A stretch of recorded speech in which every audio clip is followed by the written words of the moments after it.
大家好，歡迎收睇娛樂快訊。今日我哋要傾嘅話題，相信只要係香港人或者你有追開港劇，聽到之後都會覺得心頭一震。無線電視 TVB 最長壽、最深入民心嘅處境劇《愛回家之開心速遞》，近日頻頻傳出要停拍嘅消息。根據最新嘅內部消息，呢套播咗超過9年，陪伴咗我哋2800幾集嘅神劇，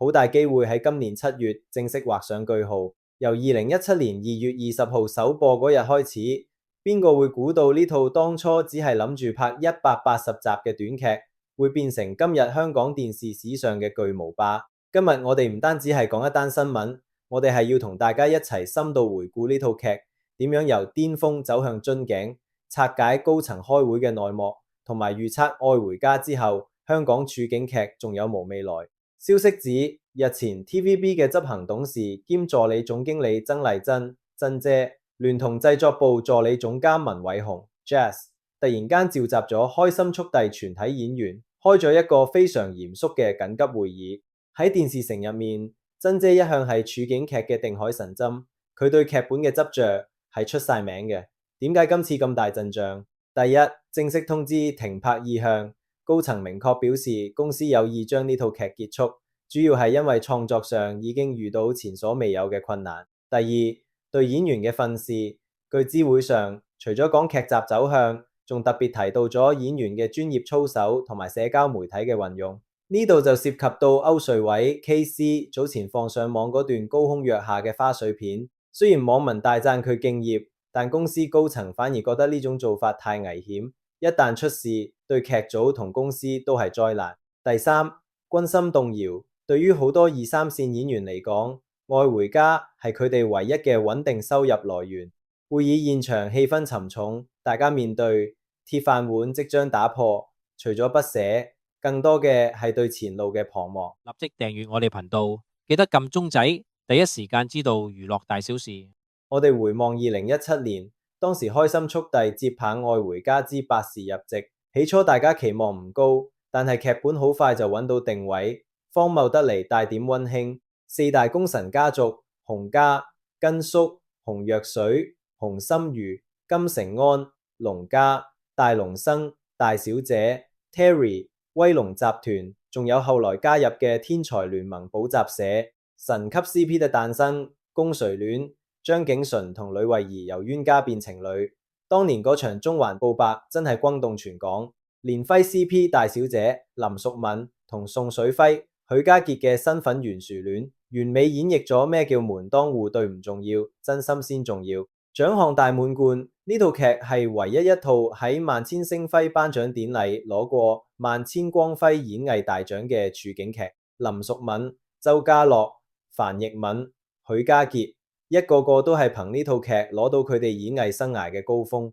雖然呢套劇曾經係收視之冠，但近2年網上嘅評語確實係兩極化。第一，家不成家的悲哀，處境劇最緊要係齊人，但係大家掃下洪家嘅洪三魚、蘇韻之離巢，金城安、周家樂因為要拍正劇長期神隱。龍家方面，細龍泰、陳偉琪走咗之後，龍力士、鄭世豪近期都傳出離巢。當一個家庭劇入面嘅核心人物一個個消失，剩低嘅角色只能夠不斷兜圈。第二，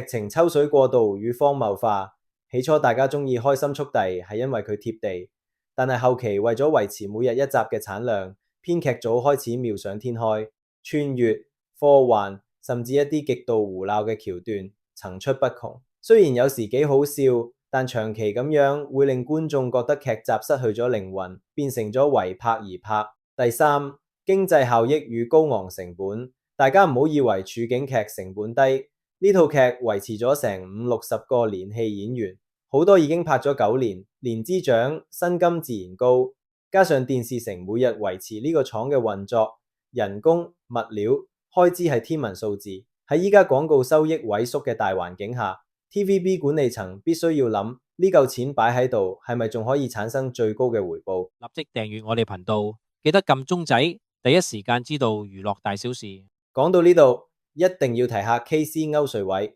歐瑞偉係龍虎武師出身，佢嘅敬業係行內公認，最近佢還原鍾培生高空求婚嗰一幕，64歲人由30米高空躍下，雖然畫面好睇，但幕後片見到佢跌落紙箱嗰下，真係令人睇到心驚。對於公司嚟講，一個64歲嘅元老級演員，如果因為處境劇受傷，後果係無法想象嘅。呢件事亦都令高層反思，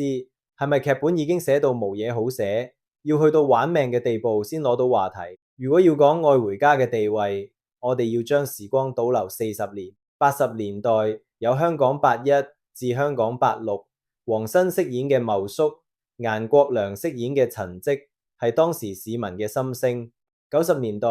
有卡拉屋企，打破傳統，用極度瘋狂嘅手法拍劇，之後有真情，播咗1128集，好姨、叉燒並變成咗真實存在嘅人物咁。2000年代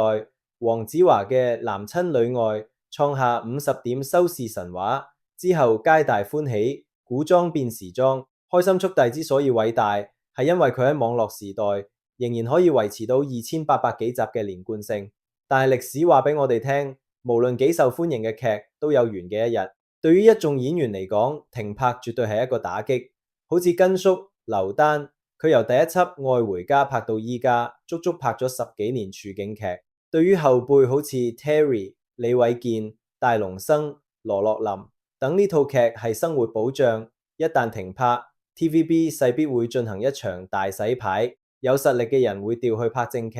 但亦有一部分人可能面臨無劇開，甚至約滿離巢嘅局面。呢個亦都反映咗依家香港演藝界嘅殘酷現實。消息指 TVB 唔會放棄8點鐘呢個黃金時段，會開拍一套全新嘅處境劇接棒。我哋預測新劇會有以下特點：第一，人手精簡，唔會再維持60人嘅大劇組，會縮減到20-30人左右。第二，節奏更快，可能唔再追求長篇連續，而係分季度嘅形式。第三，題材創新，可能會避開傳統嘅家庭同辦公室，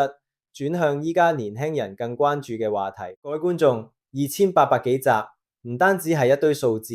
係我哋人生中嘅9年時間。呢9年，你可能由學生變咗打工仔，由單身變咗做人父母。每日8點鐘，無論呢一日過得幾辛苦，打開電視見到洪家嘈嘈閉，見到農曆年大鬧秘書，起碼我哋可以放低煩惱笑半個鐘。雖然停播會令我哋唔捨得，但如果劇組真係覺得創作已經到咗盡頭，勉強拍落去只會損害咗套劇嘅名聲。或者正如劇入面成日講嘅，最緊要一家人齊齊整整，就算劇中嗰份溫情都會留喺我哋心入面。你對愛回家要停拍有咩睇法？邊一個橋段，邊一對 CP 令你最難忘？歡迎喺下面留言區同我一齊分享，我會逐一睇大家嘅留言。鍾意呢條片記得 like、share 同埋訂閱我哋頻道，撳埋個小鈴鐺就唔會錯過任何一條最新娛樂快訊。下條片再見，拜拜。